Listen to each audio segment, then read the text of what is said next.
Y'all know what it is.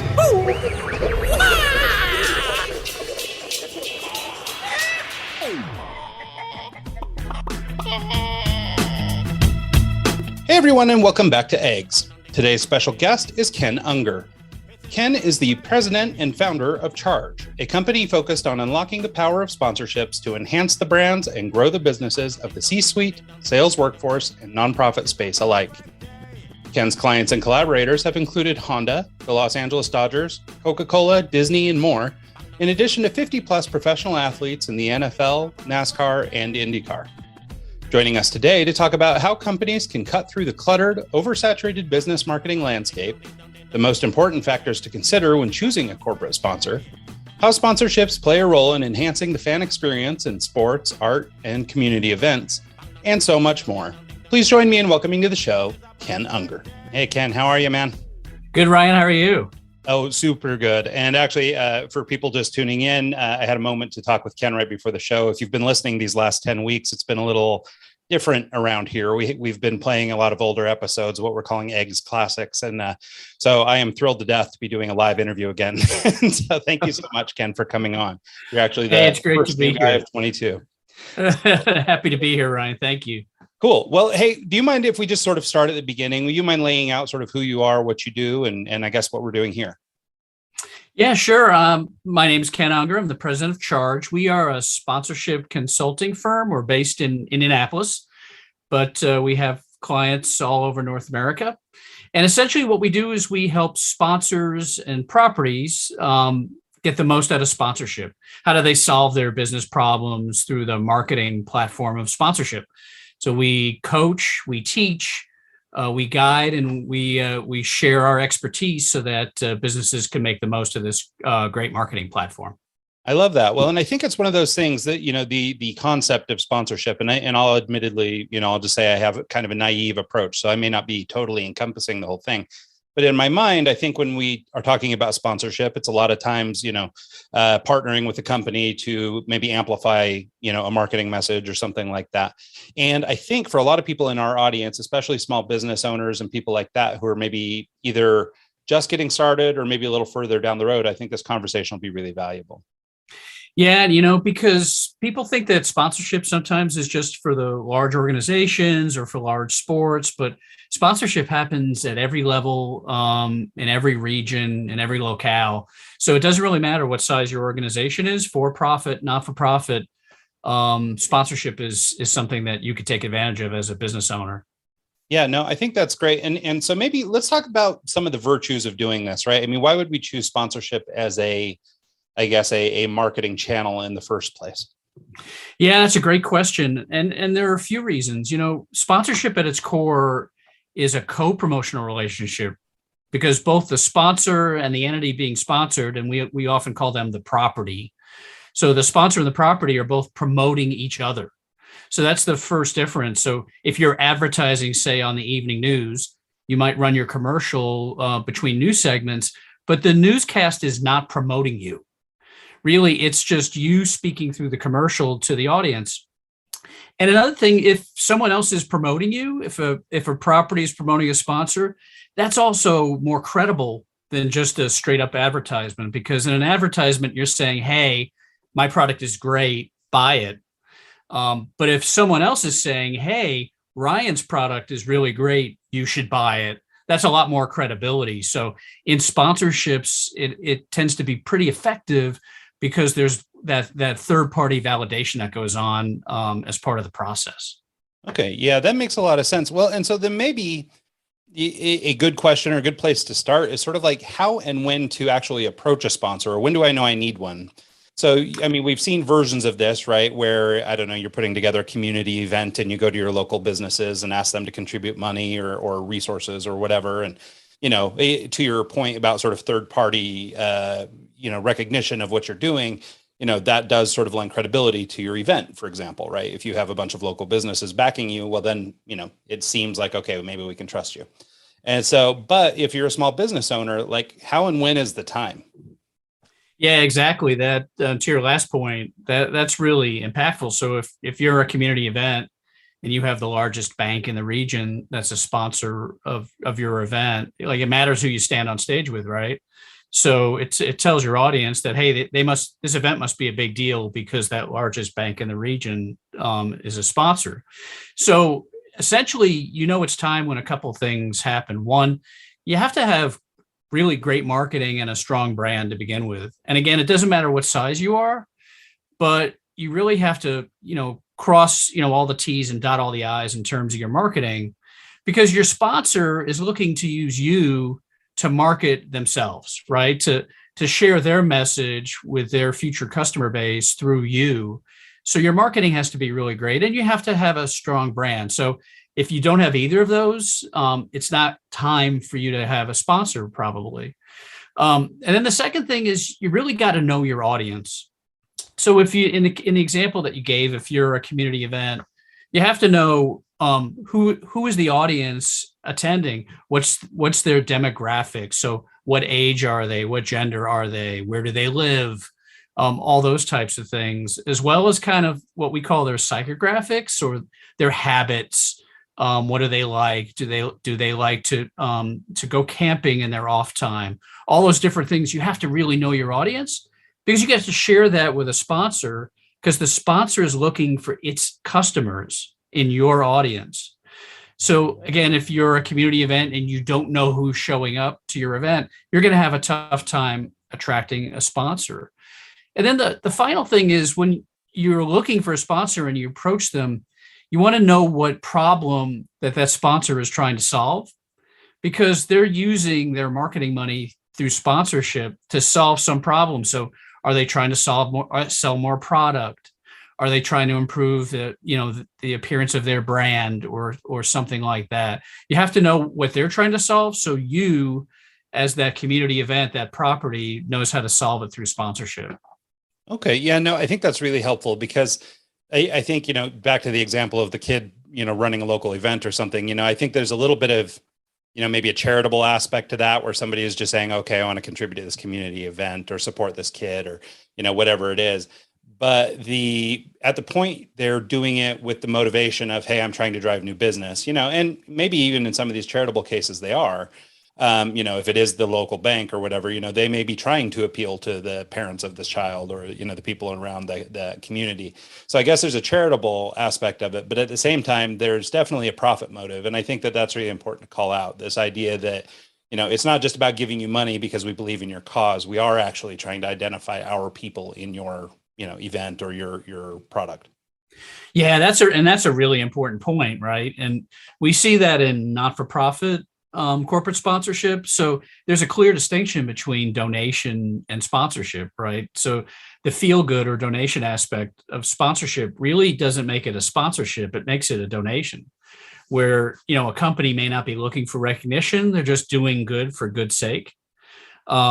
In a sponsorship, they are looking, and in the example that you gave, they're looking to attract the parent of the kid who's attending that event as a future client of that bank or a future customer. That's what the sponsorship is. It can be a feel good, but it's not meant to be. That's a donation. Yeah. Well, and I think that, to your point, I think that is a great distinction, because it's, I think really easy for people to think small about these things. But, if you are maybe doing a product launch or something, you see these things all the time where they partner with so-and-so, it's one I saw just the other day was a Gucci Xbox, right? So you've got this $10,000 Xbox, that ostensibly does the same thing as the $500 Xbox, but it's in a really cool Gucci box. I got to look that up after this podcast. Yeah. So, but that sort of thing. And the idea is, hey, we're trying to amplify both brands at the same time. We're both investing in this financially, and we're going to hopefully, yield fruit from this thing. We're not just doing it for the sake. And you raise a great point, though. And it's sort of like product launches are the perfect, place to use a sponsorship. And if you're looking for a sponsor, look for sponsors who have product launches like that, because they're often looking for platforms just like the one you described. Okay. So let's kind of flip it around and look at it from the other direction. So what is a sponsor looking for in a sponsee, or as you call them, a property? When your sponsor is now looking for somebody, instead of being approached by the individual who has the business, has the company, has the product, instead you're the professional athlete and you're looking for opportunities. What is it that they're looking for in an opportunity? Yeah. So number one is audience. So it's the same thing flipped, right? If you're selling a sponsorship, you have to know your audience. But with sponsors buying an audience, if they're really business that knows what they're doing and kind of is hitting on all cylinders, they know their customer in fine detail, right? They know who they are, where they live, where to find them, and they tailor their marketing and sales to that. So what they're looking for in a sponsorship is a property that matches that customer base to a T, because they're really looking to use the property as a way to access that new customer base. So if there is an alignment between the sponsor's customers and the property's audience, bad sponsorship, really bad sponsorship, and it won't work. It won't, for the sponsor, it'll be just a waste of money.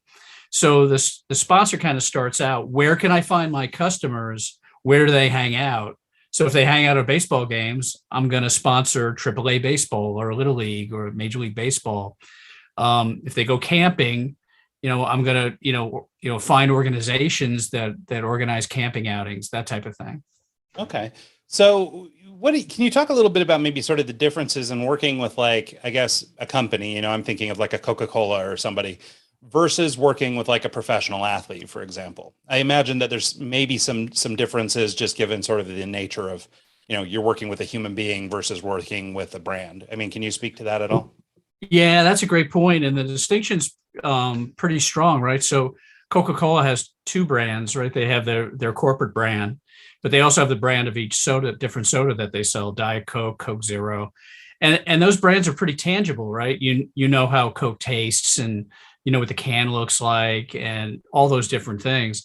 But an athlete, their brand is their personal brand, and that's a lot more squishy, right? So it's really kind of, it changes depending on their behavior, because brands are about behavior. So when we work with professional athletes, we say, listen, before you want to sell endorsements and sponsorship, you've got to get your personal brand straight. Who are you? What do you stand for? And more than that, people have to know it, right? So whether it's through social media, and I'd have to say, just pause to say, like, there's never been a better time from an athlete perspective to kind of build your brand, because you have all these tools, digital, social media, all of that are at your fingertips, and they're either free or relatively cheap. And so, but you have to build your brand, right? Who are you and what you stand for? And then they go out and sell endorsement, because a lot of the times they're out there selling and they don't understand, like, hey, I'm great on the field or I'm great on the court. Why am I not selling, more sponsorship? And it's often because their brand isn't strong, right? They're a great athlete, in the field of competition, but off the field, no one knows them. Right. So I don't know if this is exactly your expertise, so you can tell me, to pack sand if it's not. But I just kind of wanted to talk a little bit more about this idea of your personal branding. Basically, we're sort of in an environment, and in the frame of the professional athlete, like you just mentioned, there's more channels than ever to go out and develop a personal brand, right? I mean, you've got your YouTubes and your TikToks and all these different things that you can do nowadays that maybe didn't exist a couple generations ago. But so if, let's say, you're a small business owner and you don't necessarily have, the weight of an enormous brand, you're really just kind of getting going, maybe you've got some momentum. Do you have any pointers or like things that a small business owner could do to sort of ramp up their personal brand to become more attractive to a sponsor? Yeah, I think the two things that I would do is, and Ryan, I am a small business owner, so so I can really relate to that question. But the first thing is, you have to first identify what your brand is, like who you are and what you stand for, because often I see businesses go out and just start marketing, like just start social media and just throw stuff up because they think it's, quote, easy, unquote. But really, they got to nail their brand in terms of who are they and what do they stand for, and what's the value proposition that you want the consumer to really identify with. Anyone can do that, right? Small, medium, large business, but start with your brand. And then secondly, it's really dedicate to marketing. And whether it's social media or the web or in the case of small business, there's still businesses that use direct mail effectively or other, kind of more traditional marketing things, but dedicate to marketing. I see businesses there, like if you're a landscaping company, they are so focused on being excellent at landscaping that they suck at marketing. And they don't realize that like the key part of attracting more landscaping clients is being great at marketing. So know your brand and create this, kind of network of cost-effective marketing around it and do it. Don't let it slide to the bottom of the to-do list. Really be active. So those are those two things. And that's not a cost issue for the most part. And so it's a time and effort for sure. But those who don't give adequate, priority to it are the businesses that are less successful than the competitors that do. Yeah, I think that makes a lot of sense. And I think that there's something that you sort of touched on there that I just sort of wanted to hit with the highlighter, which is that for a lot of people, especially small business owners, a lot of people went in and started their business because they had a trade, right? So the example you used was landscaping.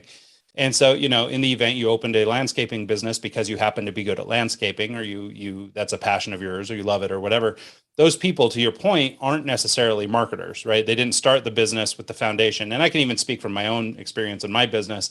I run a advertising agency, but the advertising agency was started because I was already a designer and it was already my trade. And then after being laid off, it just made sense to keep going, And so even in my own respect, I understand sort of, I guess, the plight that so many people get into. And so, as you mature as a business leader, I guess you start to develop the skills of marketing, or you hire accordingly. And then at that point is, I guess, what you're saying is, by then you should have some idea of who you are, what you stand for, all that sort of stuff. And then you're maybe a little better prepared to start seeking out sponsorship. Yeah, you are spot on with that observation. And, I've been in various peer groups with other business owners, and I hear them complain about, well, I am an X, I'm not a marketer. And, blah, blah, blah. And I'm like, suck it up, right? You decided to start you own a business. You either become a great marketer because you have to, or you find them, you hire them. You hire them in-house, you hire an agency, you do whatever you can, but it's like, hey, tough luck. With a business, we have to market, sell, we have to keep books, right? We got to pay taxes, we got to do all these things, right? Even though that's not what we're trained to do, right? So it comes with the territory. Yeah, no, that makes sense. But what I like about this conversation too is that, so there's a guiding principle that was given to me as something that you use, which is this idea of leaving your clients better than you found them. And I think that concept, it's sort of a golden rule kind of derivative, right? Obviously we're trying to do good for the people we're doing work for. But what I like about it, or I think how I'm applying it to what we're talking about right now, is sort of this idea or this concept of skin in the game, right? Before I'm going to come to you as a sponsor, or you to, give money to my event or to back my project, I'm going to make sure that I've done the due diligence first. I'm going to make sure that I'm prepared to actually accept you and I guess respect your time and respect your investment. And so this idea of leaving people better than you found them, I think could put the onus on the business owner to really hulk up and make sure that you're over prepared by the time you actually reach out to somebody, thus sort of serving both parties well. Yeah, exactly. And that is it's a personal guiding principle, as well as, a business one, because we exchange value, right? So for example, we're in the consulting side and we provide consulting service, we get paid. But if that service, if that recommendation doesn't help the business, if they're not better off in terms of more sales, better brand, whatever, we haven't fulfilled our obligation, our bargain, that we have to do. So whatever it takes, I don't really care what I sign up for with a client. I have to ensure that they are better when I leave them than when I found them, because it's about our personal brand and my personal brand. So that's really important to me. Well, and I suspect, just like in any kind of relationship, you have too many of these that don't go that way, then, you'll probably find yourself out of business, or, you'll find that, some companies are maybe a little less willing to buy off on your next client.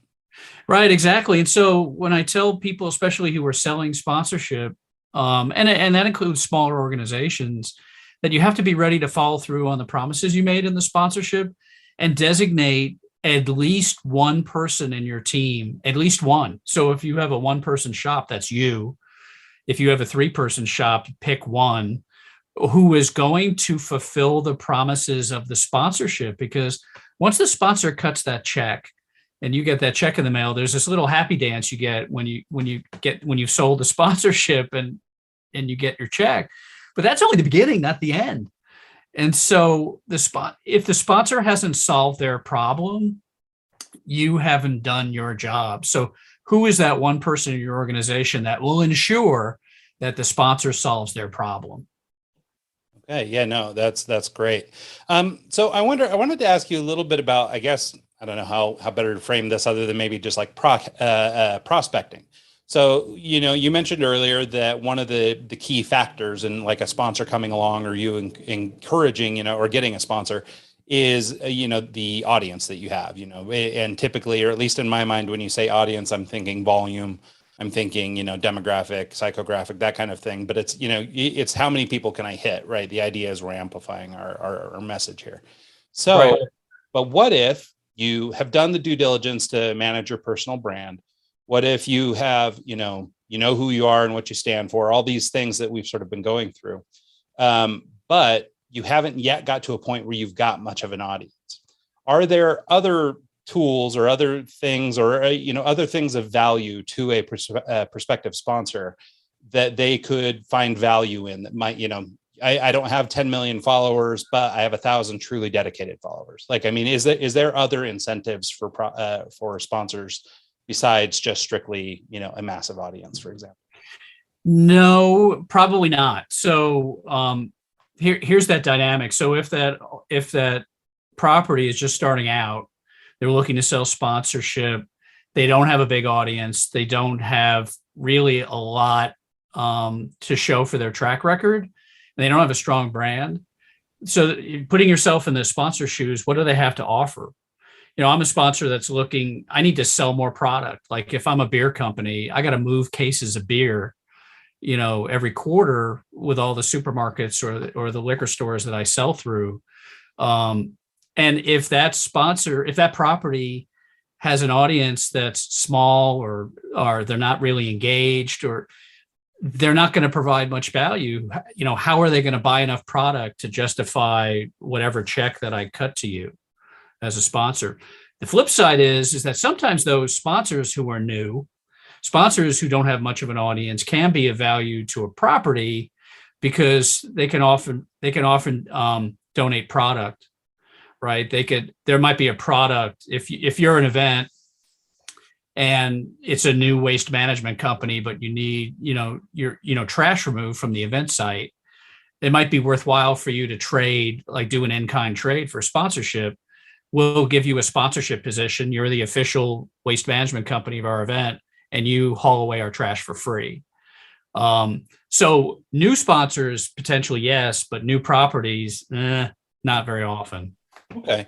Yeah, no, I think that makes sense. And, as you're giving these examples, I'm thinking of, Mike, who is not here, but Mike and I used to do a lot of concert promotion together.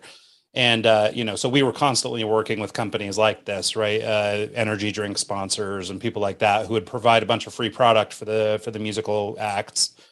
So the band would be drinking their product on stage, for example, in exchange for basically just product, right? It was product instead of cash. And right. So, and sometimes there was a little blending or whatever, but the point, or what I think I wanted to try and get to from this question, or to form a question around this thought, was, is there, I guess, sort of a gradient here, right? I mean, not every sponsor is Nike or Coca-Cola or, whatever. Like, I mean, there's got to be a lot of gray area in the middle. So, before I was asking about sort of audience size and how that relates to getting a sponsor in the first place. But I mean, if I've got a small audience and they're a small sponsor, is it really more just sort of about balance that we can sort of, I'm giving you value, you're giving me value, versus sort of a, Nike coming and sponsoring my, neighborhood turkey shoot or something? Yeah, no. Yeah, that makes perfect sense. So if you balance the value on both sides, right, it can be, small audience for the property, small sponsor. You just make where you calibrate that is we call it a rights fee. It's how much money the sponsor pays to the property. That comes down, right? It's just, it's all calibrated to the size. So you don't have to have Nike be your sponsor. You can have a much smaller, newer, athletic equipment company or a licensed brand come in that's really small. But if you're really small, then the rights fee will be really small, but that's okay, right? Because the value works on both sides. And because like these don't have to be $1 million deals, they could be $1,000 deals, and that's just fine, right? But you just got to make that fee work on both sides, and you got to make the promotion work on both sides. But that's where it isn't one size fits all. It's every size can be accommodated. Yeah, I like that, because I think, and maybe it's, me projecting my own feelings here, but, I imagine for a lot of small business owners, they go, oh, well, I can't dump $1 million into Tom Brady's new clothing company or whatever. Like, it's got to be, right.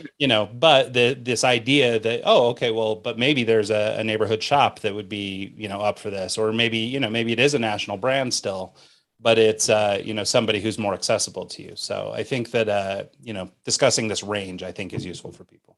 Yeah, exactly. So, we're a relatively small business. So if my company is going to sponsor things, I'm probably going to do things locally because the size of that is smaller, or I might target it really specifically. So my company might sponsor a convention of sponsorship consultants. So because that might be a good target market for us. So those are the types of things, how you calibrate those deals down. Yeah. Well, and so maybe that actually raises a good point. What about sort of, I guess, self-sponsorship, right? So a lot of our own a lot of this conversation so far has been this idea of connecting two entities together to promote one, particular thing, a product, a service, or whatever. And, but what about a version of this where you do it yourself? So just like you described, your small business hosting an event for other businesses like your business. I mean, when would you, or do you have any thoughts around, doing that as I guess, as a foray into sponsorship? In which case we might be back to our little neighborhood park where we could actually ask, community businesses to contribute, even though we're sort of the title sponsor. Yeah. So, I mean, you can convert yourself into a property fairly easily. The question is, what audience do you have? So, if you're a business and you want to be sponsored, the question is, who do you reach? What's your audience? So it could be like I see businesses doing this by monetizing their social media audience or their email marketing list.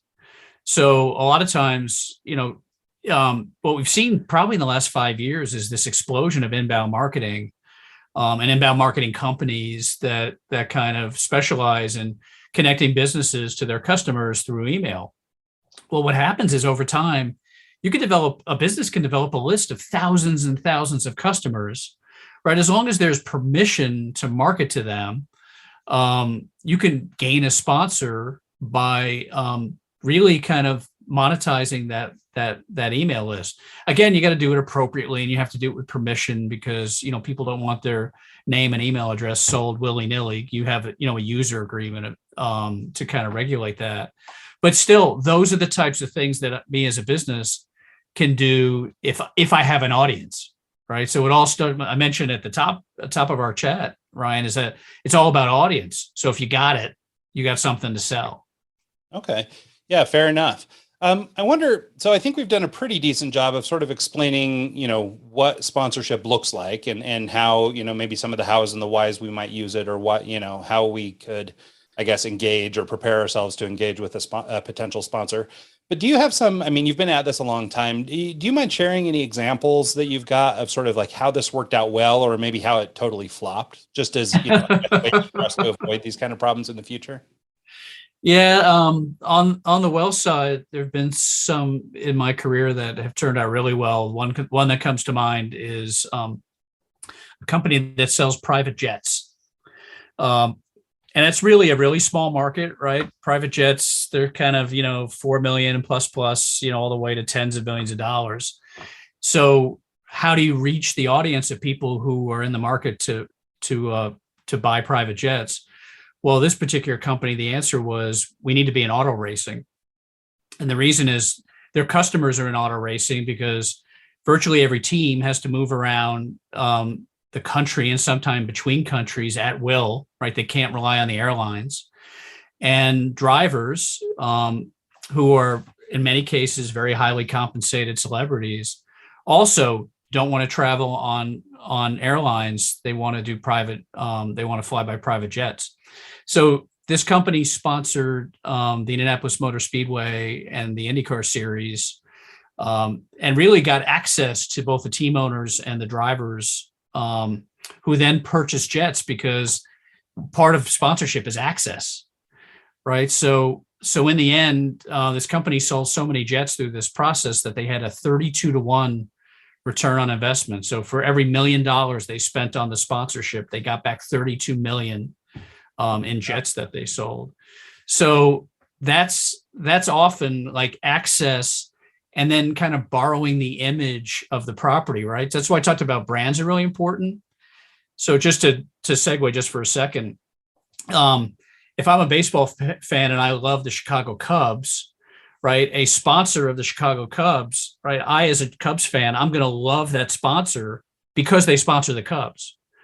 And that's called image transfer. And really kind of, that's one of the strengths of sponsorship, is the sponsor is put in a higher pedestal. Like they're perceived to be better because of their affiliation with, an event or a team that you love as a fan. So like, that's the reason that all those sponsorships work. And the one I like to point to is that private jet sponsorship, where they did so well with that auto racing sponsorship. Yeah, no, it makes sense. Well, and maybe to sort of keep this conversation going, can you talk about sort of the role that these sponsorships play in not just enhancing sort of that, the business angle, but actually enhancing the fan experience? So, I mean, I think, probably you've sort of touched this a little bit, which is that, I don't know, maybe you get a free t-shirt, so you start to like this brand or whatever. But can you talk a little bit about, sort of how the sponsorship is then transferred even further to the fan experience? Yeah, great question. And so, part of the sponsorship process, if you're a sponsor, is you've agreed to sponsor, let's just say, let's keep on the baseball team example. You've agreed to sponsor a baseball team. After you do that, there's this process called leveraging the sponsorship, or activating the sponsorship, it's sometimes called. But you can't just sit on the sponsorship, because fans look out, in the case of a baseball game, they're looking out in the outfield and they might see your logo there on the outfield fence. And they're wondering, why is Ryan's company a sponsor of this? Well, if there isn't a real reason, if it isn't, a reason that authentically flows from the nature of Ryan's company, that actually has blowback, right? It's actually a negative for that sponsor. So they have to not only be there, they have to show up and activate and leverage around it. So what do they do to leverage it? Well, the best way to leverage a sponsorship is to enhance the fan experience, because not only are you there, you're clearly creating a reason in the fan's mind that I'm there to make your viewing experience better. I'm there to make, your parking experience better.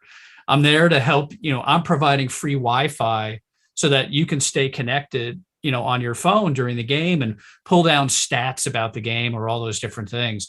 So I, as a sponsor, I'm not only showing up, but I'm there to make your experience better. And what happens is fans naturally show gratitude to that. And the way they show gratitude, it's like, yeah, I remember that Ryan's company provided Wi-Fi at that event. So when they go back home, they're looking up Ryan's company on the internet. They might, seek out the products that Ryan's making and do all those things to show their gratitude for a great experience that they had at an event. So that's that virtuous circle of a sponsorship where it kind of all works, but you can't just, be there. You have to show up and do something of value to really make your sponsorship effective. Okay. Well, and I think that makes sense, right? Because I mean, there's such a thing as just throwing money at something. And I think, the word you use that's accurate here is, I think, authenticity, right? So, I mean, if you're just, I don't know, looking for a tax deduction and say you threw some money at this thing that you don't care about, you have no relationship to, and you honestly don't care if there's any return at all.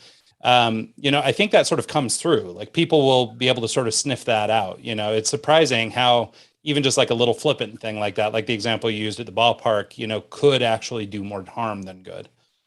Yeah, because if it isn't authentic or there isn't a clear reason, I'm looking, I'm spending like the entire game. So I'm 3+ hours at a ballpark looking at like, why is that financial services, company a sponsor?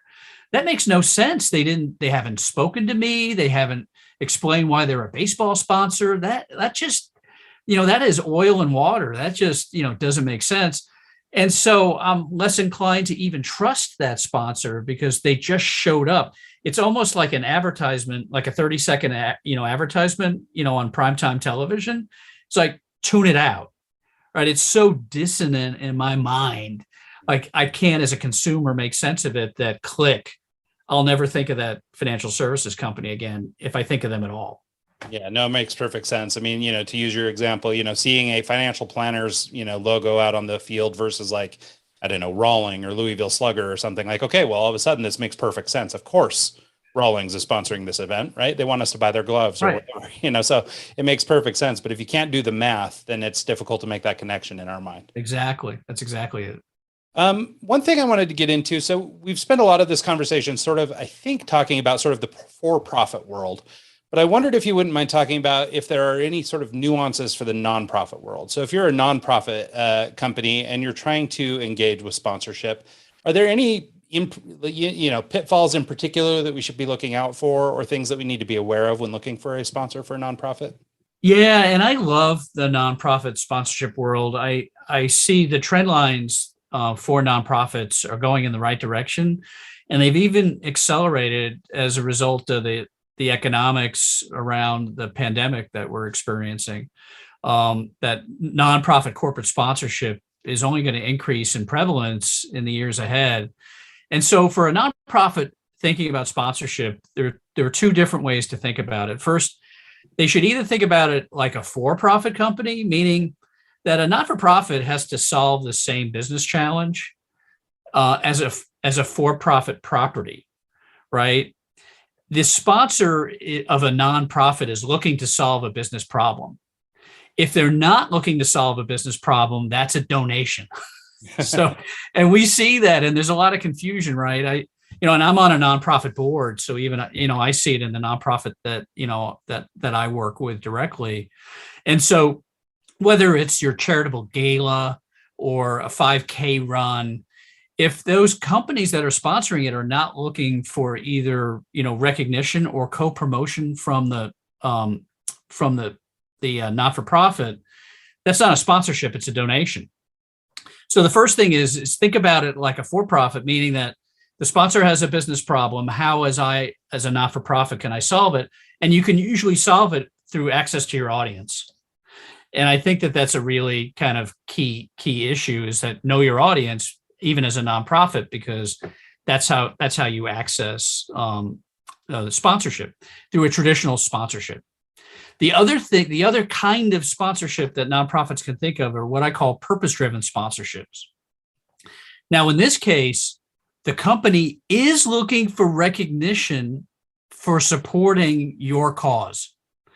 So, and what we've seen kind of especially in the last 10 years, it's been called corporate social responsibility. It's been called social responsibility, conscious capitalism, all these different things, where companies are looking to be not only to be known as to be good stewards of the environment, of social justice, of a variety of issues, but they want to participate, right? If they're a company that makes paper products, they want their products to be recycled, and they want their products to be part of a circular economy. And so if that's the case, they want customers to know that that's what they do, because customers value things like recycling and social justice and all that. And there's an interesting study where like 87% of consumers say they'll support a business that supports their values. So companies want to be known for that. Well, what better way to be known for example, supporting recycling, than to sponsor a recycling not-for-profit? And so we call that purpose-driven sponsorship, where that is the reason for the sponsorship. A lot of the other sponsorship things apply, where there has to be co-promotion. The not-for-profit has to promote the sponsor, and the sponsor needs to promote the nonprofit. But that purpose-driven sponsorship, there is an increase in the prevalence of that we've seen recently. And I think based on trend lines and corporate social responsibility, that's only going to increase over time. That to me is the biggest opportunity for nonprofits, because if they can access marketing budgets instead of corporate donation budgets, there is a tremendous chance that that nonprofit is going to increase the profile of their revenue and create more impact, right? To serve their mission and create more impact. Yeah. Okay. Yeah. No, I think that's really interesting, and and I think it sort of speaks to maybe some of these. I don't know what to call them. Sort of alternative incentives for for sponsorship. This idea that yes, of course, we still want to pull out of this our exposure to an audience or whatever, but we're able to sort of espouse the values of our company or support a cause that's near and dear to our leadership or whatever it is, and that can be in part anyway, the reason for the sponsorship instead of just strictly a dollars and cents kind of equation. Yeah, exactly. And I can tell you from experience that, 10, 20 years ago, there was a lot of lip service on the corporate side given to this. It was seen as kind of a check the box exercise. And so you'd have a corporate sponsor, corporate social responsibility policy, and it would sit in the shelf and, all the executives' offices, but not anymore. Right. It is off the shelf, on the desk, activated through, strategic plans. And again, because of that trend, if you're a nonprofit, and you're not actively seeking that area of sponsorship, you are missing out big time. Yeah, I think that's totally accurate. I mean, you certainly see it in companies these days. And, maybe the cynic in me, just that I work in advertising, I see enough of these that I go, oh, well, I bet they're saying this and doing something else. But to that point, I think there are plenty of companies, especially new companies, young companies, that have maybe, leadership that is sort of more in tune with these sort of, social problems or environmental problems, things like that they're trying to, work with, that now those things are becoming fundamental. It's not just these guys who are working for their stakeholders. Rather, there is this fundamental shift in, value of what's actually important to these people who are now leading these companies. And so I think, to your point, you're starting to see it for reals now. Oh, yeah, no, I completely agree. And it's kind of, those companies that when you saw that and it was cringeworthy kind of, years ago, if they don't walk the walk, after talking the talk, like, millennials and Gen Z will crush them, right? There is so much social responsibility baked into kind of the makeup of younger generations that, you'll be crushed as a business if you're seen to not walk the walk, truly. Yeah, fair enough. Well, so as we're starting to get to the end here, I actually probably did this in kind of a reverse order. But as I was reading through your bio, I mean, you've got this really colorful background, and I wondered if you could talk a little bit That's about one word for it. And maybe how you sort of got into this line of work. For a lot of people who listen to the show, especially younger people who are sort of entrepreneurial, but maybe being held up by fear, or they're not sure they have the right training to do the thing they actually want to do or whatever, these kinds of roadblocks that people put in their own way. I think your story might be kind of an interesting one to just kind of walk through as, a for fun exercise, just to sort of show people, that there isn't a straight road. Yeah. My dad used to say that I couldn't hold a job very long. So, yeah, it's, I think this is when I look back at kind of the trend line of my career, I think of, advice that I was given very early on. And the advice that I was given was be the best at what you're passionate about. And if you do that, if you try to be the best at what you're passionate about, opportunity kind of finds you. Because I used to think and kind of, the people that I grew up with all thought that we had to plan our careers.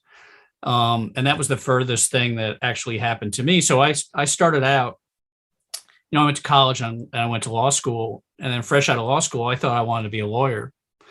And I did corporate and litigation work, and I found that I was pretty good at it, but I didn't really relate to it. But again, through that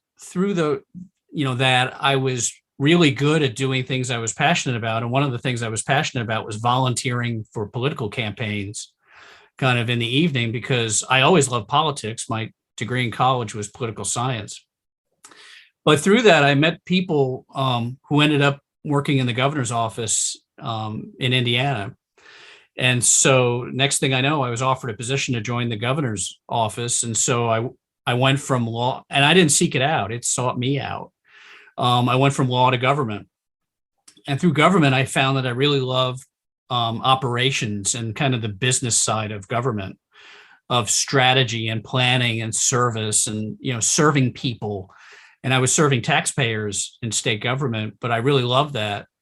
And I was learning communications because one of the prime things about government was communications. That came to an end because my governor was term limited. And so through my law practice, I had met the owner of the Indianapolis Motor Speedway. And so he was looking for someone to help him run his business the same way that I helped the governor run state government. And so I make this segue. And again, it sought me out, right? I didn't plan to go into sports, but that started my career in sports business, which became a career in sports marketing. And again, the opportunities that came from that were just me being open to opportunity, but again, having this reputation as crushing the assignments and the projects that I was given through a lot of hard work and, study and trying to, perfect my craft. But again, I don't think anyone's going to plan a career in 2022.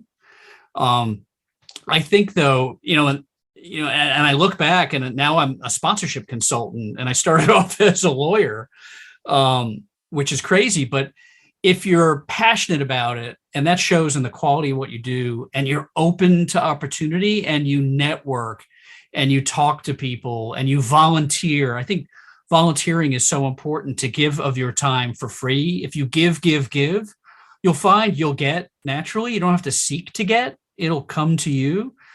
But that led me on really kind of an incredibly fun career.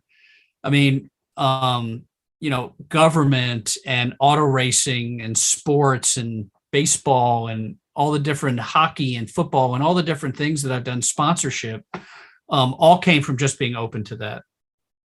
Yeah. Well, and I think that's a great, sort of moral, or maybe, our thing that everybody should remember from this episode is this idea of being involved. Volunteerism, of course, I think is very critical and that people should do that. But this idea of being open to opportunity, I think sometimes it's easy. We discussed earlier the entrepreneur who started their business because they had a trade. And I think it's really easy to sort of get nose down in your career and then pull your head up one day at 50 and go, what the hell am I doing? There's all these things I wanted to do and I didn't do any of them. These opportunities have come and gone and I didn't chase any of them. And, and I think that there's really something to that idea of just sort of being open and sort of just, I don't know, letting things flow a little bit. Because I think, especially, I know a lot of people who are about my age. I'll turn 42 next month. And there's a lot of people about my age that I'm seeing that are, switching careers altogether, or who've been talking about it for 10 years and haven't done it yet, but they're going to one day switch careers, and I think so much of it is just that. It's not being afraid, it's being open rather, and sort of just accepting that, there is no plan. We're just going to do what we're going to do and we'll land where we'll land, and just, work hard and be open along the way, and it'll sort of always work out. Yeah. And that's a great point. And it's to be pretty fearless about it. Because it really is about the experiences that you have and the people that you meet. So if you don't, there's this fearlessness to it. And again, I've been blessed with a lot of great mentors. So another thing is to seek out really good mentors. Well, another one of them told me, navigating a career is like walking on a tightrope. Don't look down. Because people who look down fall. So my advice to anyone who's thinking about whether it's a job change or a career change, if you know in your heart, but yet you have fear, do it. Because there'll never be another opportunity. Again, it's the experiences that you've had and the people that you meet. And if you're not doing it, if you're not getting those in what you're doing now, you've got to make a change. I love it. I think that's a great message to wrap on. So Ken, let's, if you don't mind, just sort of letting people know where they can learn more about you and the work that you're doing over at Charge, how they can maybe engage with you should they want to maybe take their business to the next level through sponsorship marketing. Or if somebody, for example, has, is interested in seeking out a property or something to sponsor themselves, how could they get in touch with you and learn more? Absolutely. So if you're interested in learning more about sponsorship, we have a ton of free stuff on our website. It is chargesponsorship.com. And speaking of free stuff, we have things that are tailored to a lot of people who are either buying or selling sponsorship, including not-for-profits. So if you go to charge sponsorship /free stuff, one word, free stuff, there's all these downloads that you can have free of charge to help your audience, Ryan, if they do want to take their sponsorship to the next level. We're ready, willing, and able to provide the resource to help them do that. I love it. Well, thanks so much, Ken. I really appreciate you taking the time to do this. It's been a great conversation. It was fun getting to know you. Thanks, Ryan. I appreciate the opportunity, and take care. Absolutely. And thanks so much to everybody who tunes into the show this week and every week, and we'll see you all next time.